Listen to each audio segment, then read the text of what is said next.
Indulge in the past with History on the Rocks, the podcast that brings you the fascinating tales of lesser-known history while you get ready for the weekend with your favorite drink in hand. Join Cody and Audrey as they uncork the stories that time forgot. From famous people like George Washington and his distillery to pirate queens causing mayhem on the high seas. Each episode is a journey through the ages with endless possibilities. Give them a follow on Facebook and Instagram.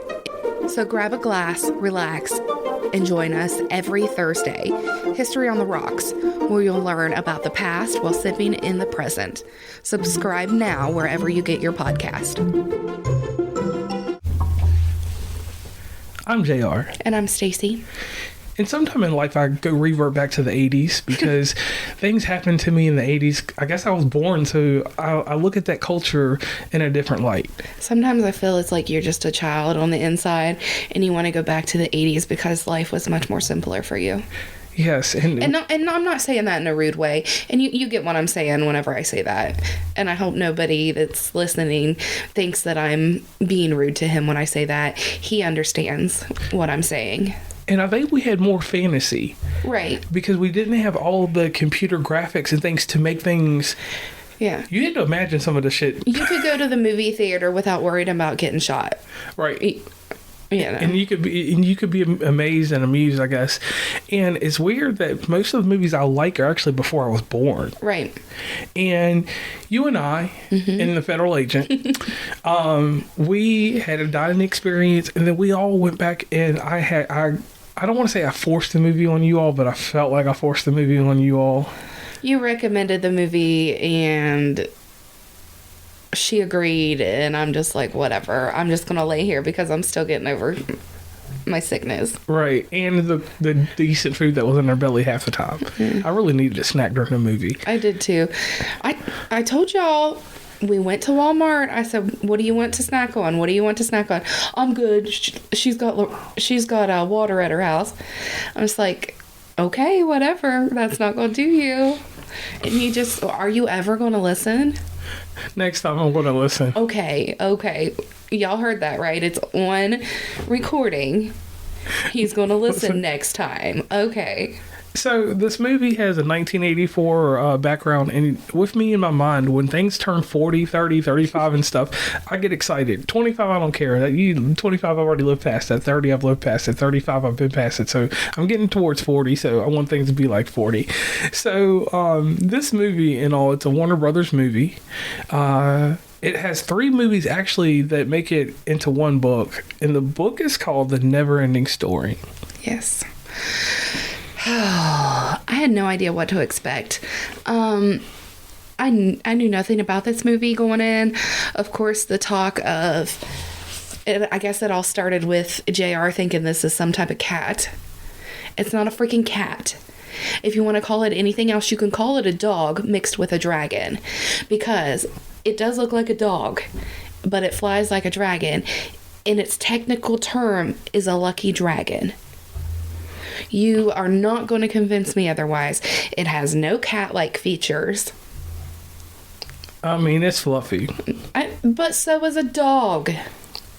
All right, so it looks like a dog. So the root of this whole episode and us even watching the movie, there's been a 40-year debate, even though we know it's a lucky dragon. It's not been a 40-year debate. It's a debate you made up in your head to get people going. And it caused controversy. Because you like controversy. You like drama. You like to be the center of attention. You like people to come with you and be like, oh, no. So the sad thing is nobody agreed with me that it's a cat-dog dragon. Right. People said it was a doggone. Right. A dog and a dragon. Or drag. I can't even do dragon with dog on the end. Drago? Someone called it a dragon dog instead of a dog dragon because more features were dragon than dog. And the thing is, we started this movie off, and it started off wild. Like, I haven't watched this movie probably since the 90s, it had to be the 90s. And this shit starts off, and it's like this big rock rolling, like, and we don't know what's going on. No, it doesn't. It starts out with the kid. Oh, yeah, my bad. Yeah, the kid getting beat up, basically. Yeah, he got thrown in the dumpster. Yeah. And so that's where I was confused at first. I'm like, oh gosh, like, is he going to die? And, like, he goes into this world and that's, like, he's in a coma for the rest of his life. Like, that's what I was thinking. But I enjoyed it because basically what it is this kid is reading a book. And towards the end, work spoilers because it's been out long enough. If you haven't watched it and you're going to get offended by me spoiling it for you, that's on you. Well, get over it. By the end of the movie, you find out that he's the biggest part of the book is the reader. And I think that that's the whole concept of this movie book type thing. And I enjoyed it. And I mean, the characters were comical. Yeah. Like, there were some spots. It was only one harsh moment in this movie, and I want to say this to Jill and Jennifer of Comic Mystics. They brought the moment to me, and I held it back from you until you seen it. Like, this movie had one harsh thing in it as a child that I believe it could have traumatized me. Like, right. I'm not even being sensitive over it, but it was really serious. Excuse me. Oh, yeah, it's all good. And it was like, so the little boy gets jumped by these 3 thugs, and they're probably like 9 or 10. They had the curly hair, and they spun the block on him. They hit the corner, a dash, and then they were going to dump him in a third time or second time. And what got me is, like, it was kind of sad in the beginning because you find out his mama's dead. Yeah. And then the next thing you know, he's getting chased and the boys are yelling, "Mama's boy, Mama's boy." And I'm sitting here, my heart's breaking because his mama's dead. Right. And they was like, where's the money at? Yeah, it's like, do these kids know that the mama's dead and they're sitting there picking on him like that? Like, it makes me want to go beat up their parents. Right, and I want to know, like, how was this boy supposed to eat? I mean, he packed his lunch. That's why he didn't have no money. Right. But his dad was stone cold because at the beginning, his dad took 2 eggs and just put them in a blender with nothing else. And orange juice and an egg. Orange juice and an egg, and he was drinking that. Like, I was like, yo, this dude ain't got no soul. He don't care about his son.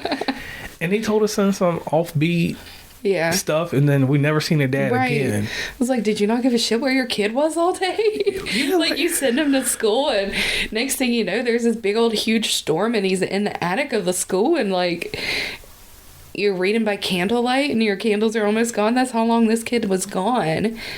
And the dad, it never made any reference. Anything. Like, that's how crazy it was back then. Oh no. So the crazy thing is the boy ends up into a shop of books. I don't want to call it a bookstore because the boy was just chilling there. I don't actually know what he was doing in there. I think it was an old bookstore, and like he said, because when he first went in, he yelled at him and told him no kids allowed.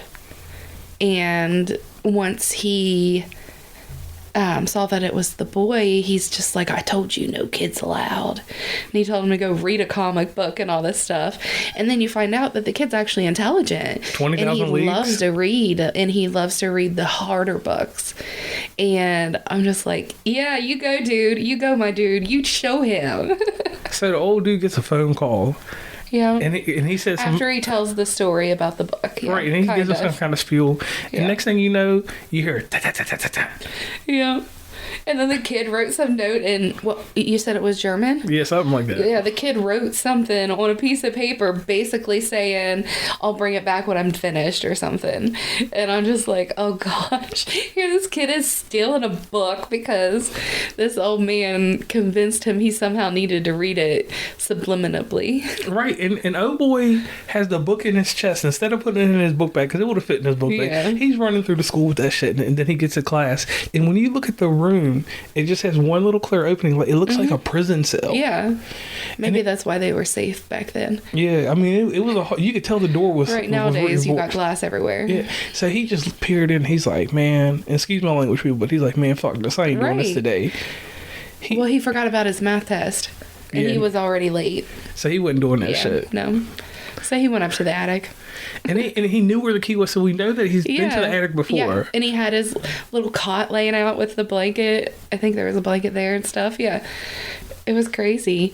And then the story began. And I like how they incorporated the story into the movie, into the story. Right, that made sense what you said. I know it just some people won't, but it does if you watch it. Yeah.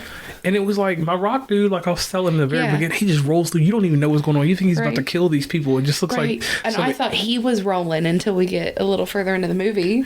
Right, so the rock's rolling and you see this, like, I can't even explain. There's this regular country dude. Yeah. You don't know he's country until he talks.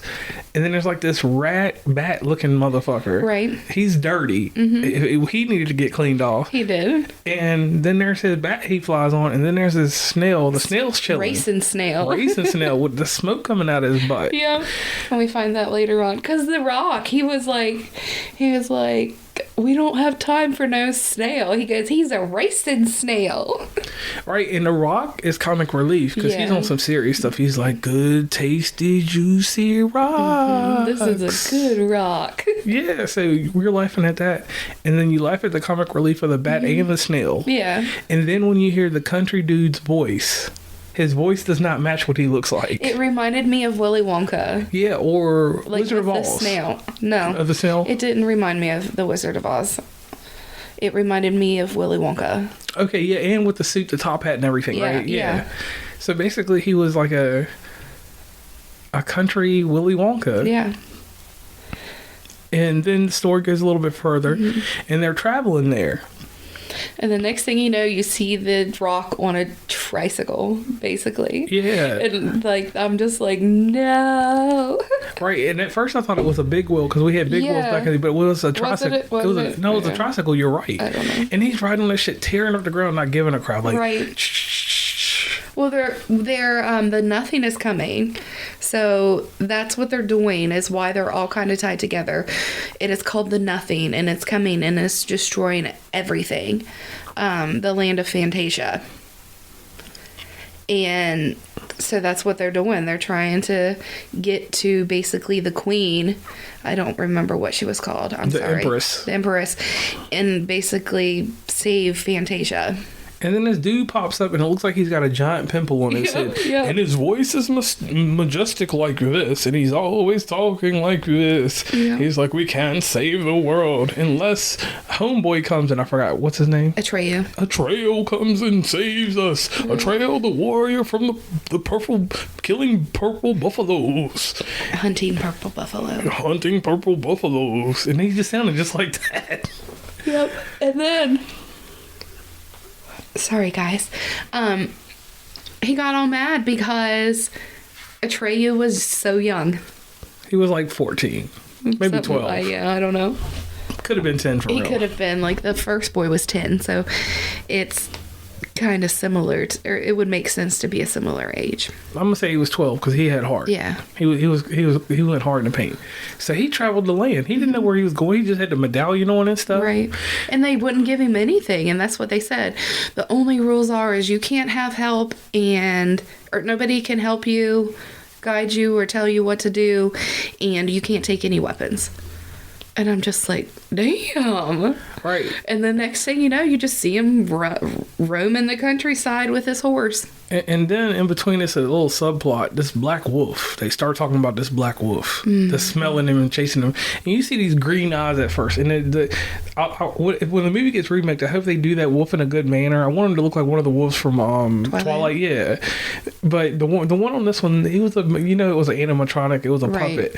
But it was wild looking. Like he looked like he hadn't been sleeping days. Like he was on some wolf drugs that kept him up all day. Because his head was twitching and stuff. And he was smelling and he's just racing through the woods, and he never finds him for a long time, or doesn't find him for a while. And then the hardest... Hello, lovely listeners. Are you feeling the excitement of spring in the air?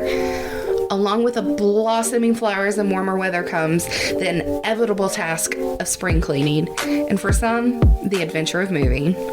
But fear not, because we've got a game-changing solution to make your life easier. Smart labels. Picture this: colorful QR code labels that you stick on your boxes and totes, paired with a user-friendly app. With smart labels, you can effortlessly catalog your belongings as you pack. Just scan, name, and describe each item, and you're done. No more guessing what's in which box. But here's the real magic. When it's time to find something, simply whip out your phone, open the app, and search for the item. It's like having a virtual inventory of your belongings right at your fingertips. Join the growing community of smart labels users who have bid farewell to the frustration of lost items during moves and decluttering sessions. Experience the joy of a streamlined, efficient organizing process. Ready to transform your spring cleaning and moving experience? Head over to Amazon today to snag your Smart Label QR code labels and download the app. Trust me, your future self will thank you. Smart labels, because why waste time searching what when you can be enjoying the season?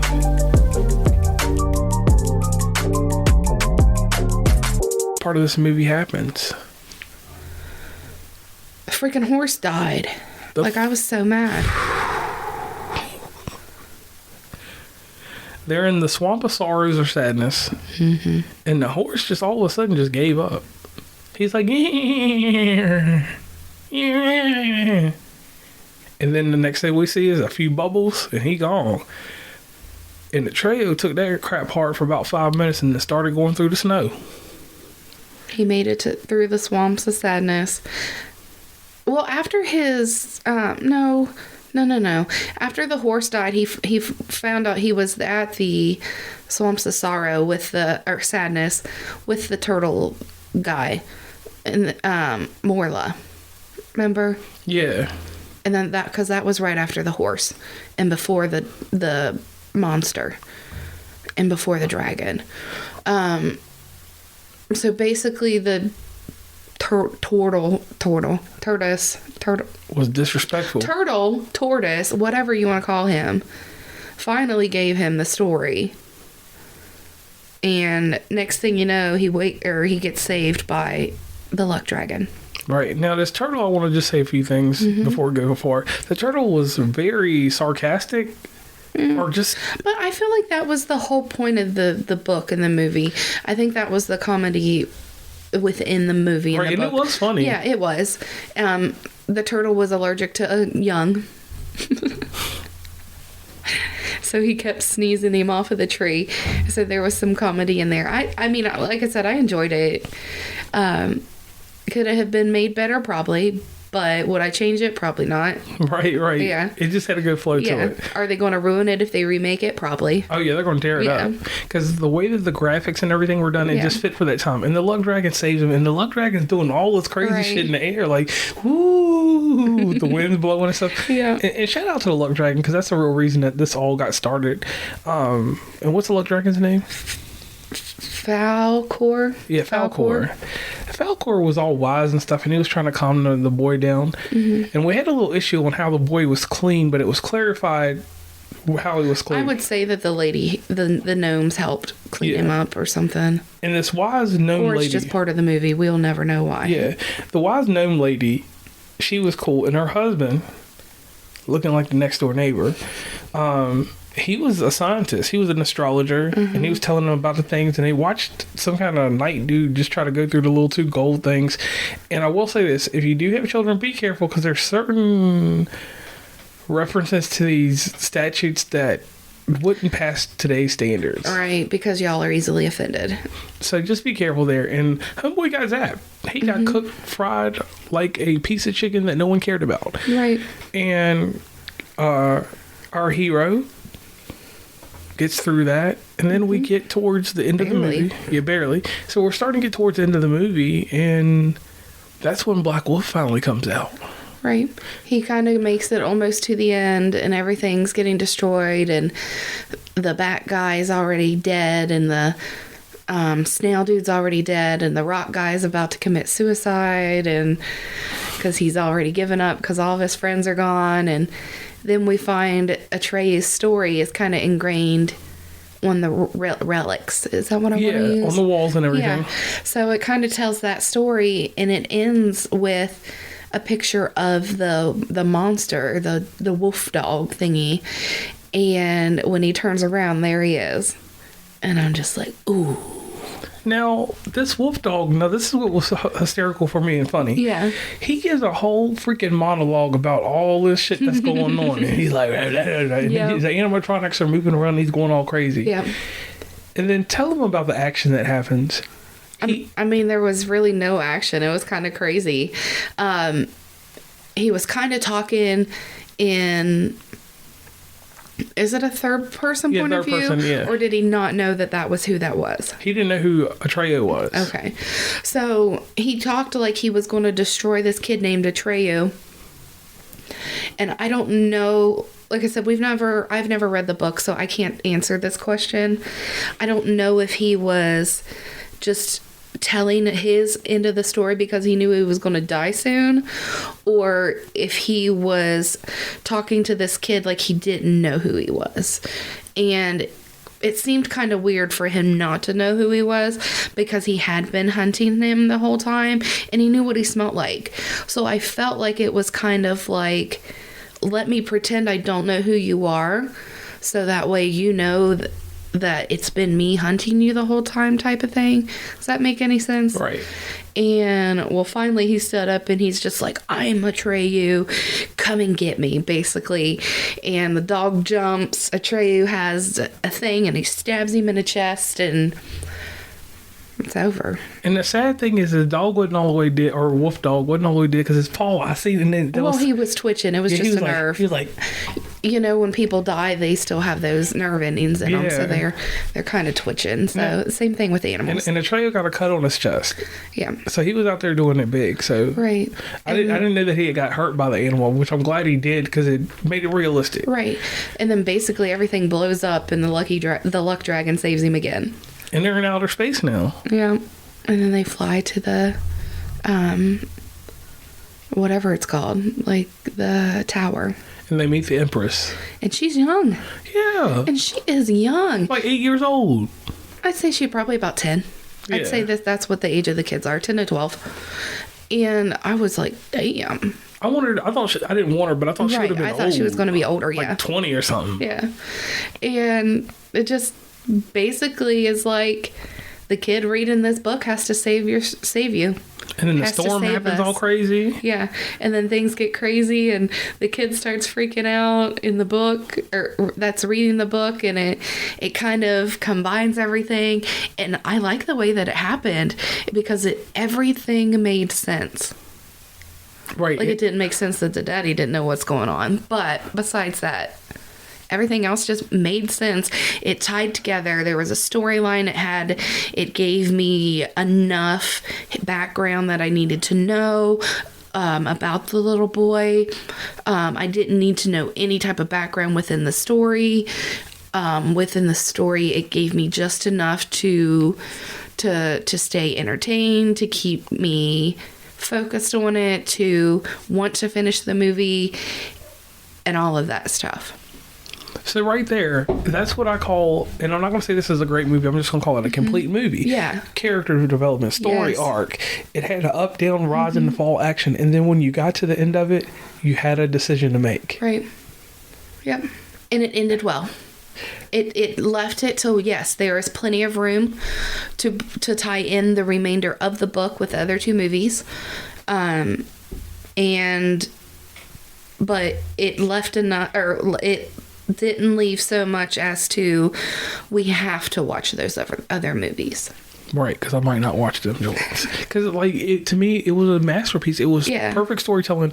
It's what I would want to see in a children's movie or any type of movie. That's what I wanted in Oppenheimer. I hate to tie that in, but if I had got that kind of storyline, I would have been fine with it. Just the thing there. So, to anybody that has not seen this movie, 40-year anniversary, July 20th will be the air date for it to be in theaters again. It's coming back on its original release date. See, I think that might be fun to watch in theaters. Yeah, I want to hear it just because of hysterics and all the sounds, and I wonder.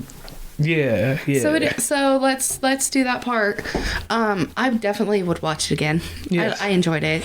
I love reading, but I don't know that I would pick up the book and read it, just because I have so many books that I'm working on now. Once you build me a library somewhere, it might be a different story. Right. Then it'll be a never-ending story. Exactly. And my take on this about the book, if I had known about the book when I was a kid, I would have read it. Right. Between the ages of 7 to 11, this would have been perfect for me to read. So if you have children, well, this generation is different. But anyway, if you have someone that's an accelerated reader, pick up the audiobook. Yeah, pick up the audiobook or something like that. I might listen to the audiobook if it's Betty White reading it. So overall, I'm going to do this. I have a top 100 movies. This movie moved into slot 91. Okay. So it's not dumpster juice. It's what in the world was that? That was the rock monster, wasn't it? That was my belly. So overall, I'm gonna told you I'm still kind of sick. I'm gonna give this a masterpiece, and I don't do that for a lot of movies because once you watch this, this solidifies what 80s movies should have been about. Is this what you consider a cult classic? Yes. Or no? Yeah, a cult classic because or is it a cult or just cult classic? Cult classic because it's going to have a following to it. It's not going to be mainstream. Okay. But if they sold that Luck Dragon toy on Temu or something right now, people will go see it now. Okay. If they merchandised it with toys, because I'd buy the rock monster character at least. And if I had a furry dog dragon to wear around my neck, I know that sounds weird, but I will wear that thing. So it's a masterpiece to me, and it's a good part of the 80s filmography. Okay. If you have to get a movie from the 80s, I will throw that out there as something to watch. That, Ferris Bueller, and a few other ones. Yeah. Okay. I agree. I enjoyed it because the first thing you said when we finished, I said I liked it. You're like, it was all right. But I think now that we've sat back, it's been over 12 hours since we watched it. We got to think about it, and I'd watch it again.